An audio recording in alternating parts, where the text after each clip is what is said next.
Dear colleagues, first of all, I would like to once again express gratitude to our Brazilian friends for their traditional hospitality and the excellent organization of the BRICS ministerial meeting, as well as the additional meeting that took place with the participation of the association's members and partner states. These countries were represented today in accordance with the decision of the Kazan summit, where, under Russia's presidency, a historic decision was made to establish this category of partner states. These include Belarus, Bolivia, Kazakhstan, Cuba, Malaysia, Nigeria, Thailand, Uganda, and Uzbekistan. We agreed to continue actively engaging partner states in our joint work in various formats, starting with ministerial meetings, as well as meetings of experts and sectoral ministers.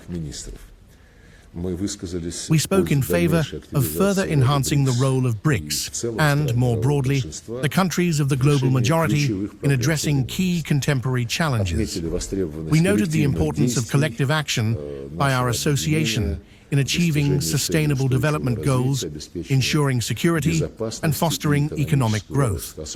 Particular attention was paid to the need to continue efforts to advance the reform of international monetary and financial institutions, primarily the revision of IMF quotas, so that this quota system reflects the real weight of the countries of the global South and East in the global economy and finance.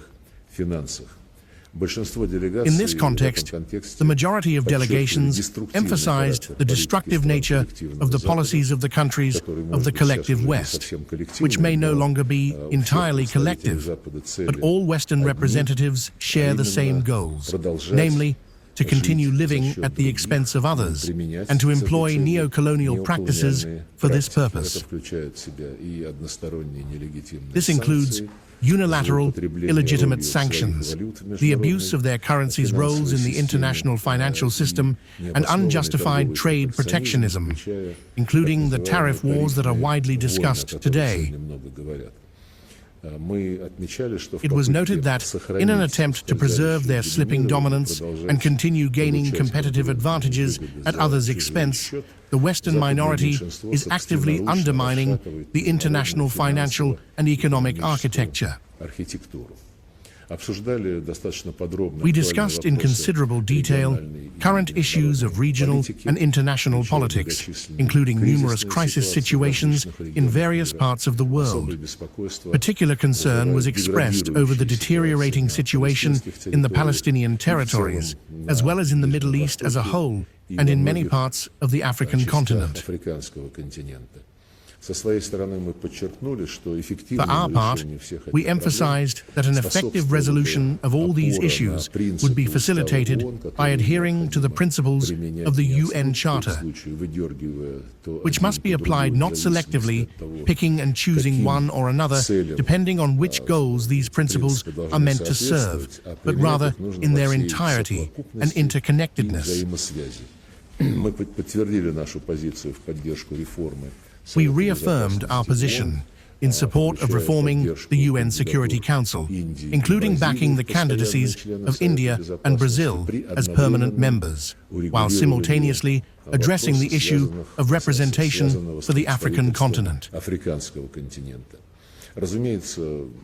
Of course, much was said about the Ukrainian situation. Once again, we laid out in detail our fundamental approaches to resolving this conflict by addressing its root causes.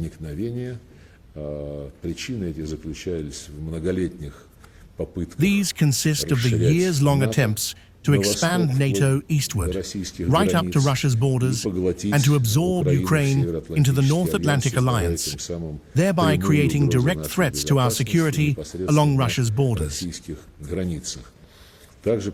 I also emphasized the importance of ending the practice, adopted by the Kyiv regime, of eradicating everything connected in any way to Russia and the Russian world, including language, culture, Russian language media, and the canonical Orthodox Church. Most participants of the meeting, when commenting on the Ukrainian situation, demonstrated growing understanding of our approaches. We will continue this work. The final document of the meeting will be circulated by the Brazilian presidency. We would like to wish our Brazilian friends success in preparing and hosting the 17th BRICS Summit. It will take place on July 6th and 7th of this year in Rio de Janeiro.